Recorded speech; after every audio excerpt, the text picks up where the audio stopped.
U.S. First Lady Melania Trump earlier today visited one of the former slave forts in Ghana. Speaking after her tour of the historic location, she says she will never forget the visit. She describes the slave trade, which took place decades ago, as a tragedy. Tens and thousands of enslaved Africans were held in the fort under degrading conditions before being shipped across the Atlantic.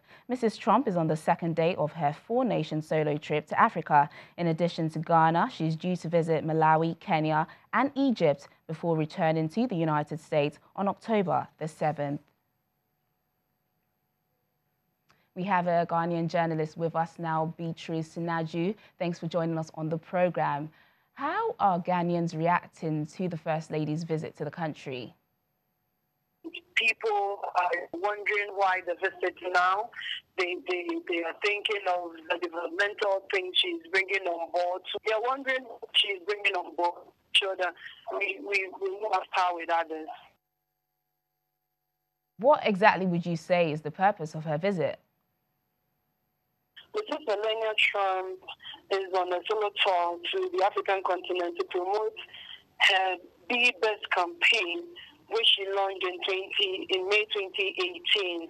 So she's here to tour most of the places like the Rich Hospital, where she engaged with orphanages, she engaged with the people who were sick, and she made some donations to them, as a first lady, most of the time, they are always working on how to improve on child mortality and eradicate poverty, which normally affect the youth and children at most. So child welfare is a top issue for her trip. And she wishes, and this will mark her first extended period of promoting the Be Best campaign. So it's aimed at promoting all the well-being of the youth and also advocates against cyberbullying and drug use in Africa. Likely to meet with President Nana Akufo-Addo during her visit? No, please. As I'm talking to you now, she's currently in the central region where she's interacting with other people. Okay, so some people believe President Donald Trump has been quite hostile to Africa, especially with his derogatory remarks of the nation and for sacking the former U.S. Secretary of State, Rex Tillerson, while still in Africa. Do you see this visit by the U.S. First Lady as helping to heal this rift?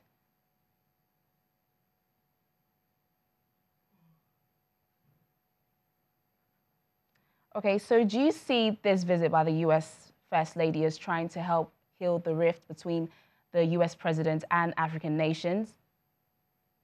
So currently in the central region, she met with the paramount chief of Okwa traditional area, Osapere Marquisi, at the fort.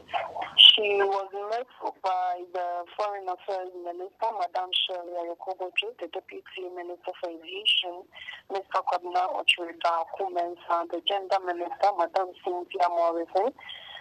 And when she went to the Greater Accra Regional Hospital, she was accompanied by the medical director of the hospital, Dr. Emmanuel Shofenyo.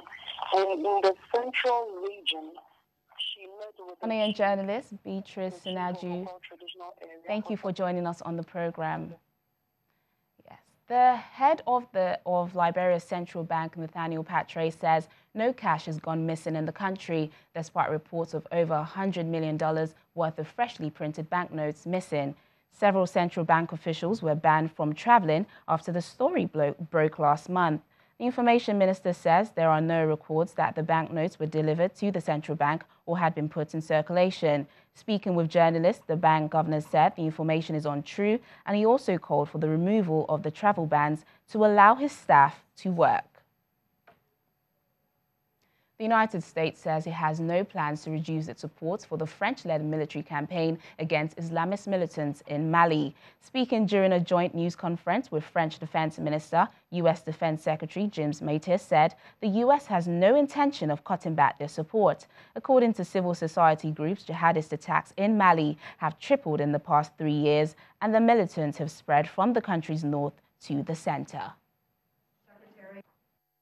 I think had France not acted swiftly and decisively, Mali would have fallen to the terrorists. It'd be an altogether different meeting we are having here today.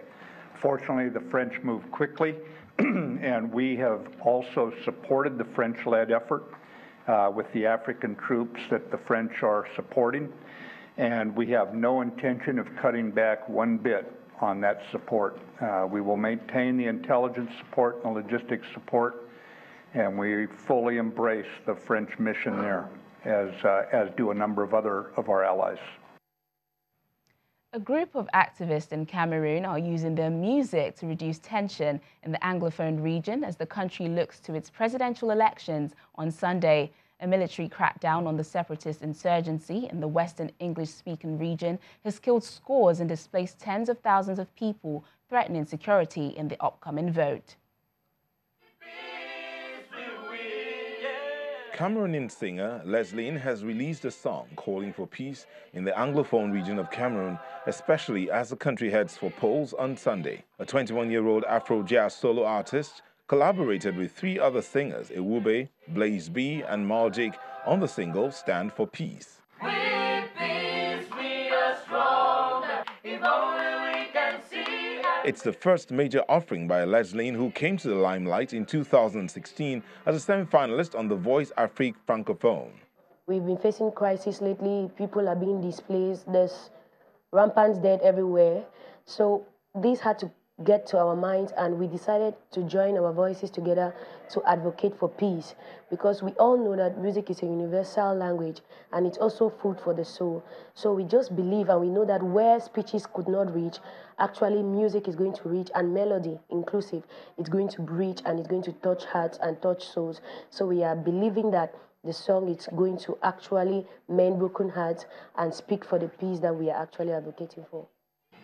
French and English versions of the song have been released on social media, and a music video is planned. Leslie says she hopes the song will concentrate the minds of the people of Cameroon and the politicians on finding a solution for the Western Anglophone regions. The clashes between insurgents fighting for a breakaway republic in Cameroon's English-speaking region and security forces have killed scores of people and displaced tens of thousands more since the conflict intensified late last year. Still to come on the program, the ICC hears Côte d'Ivoire's ex-president Laurent Gbagbo's plea for dismissal of his war crimes case. Please stay with us.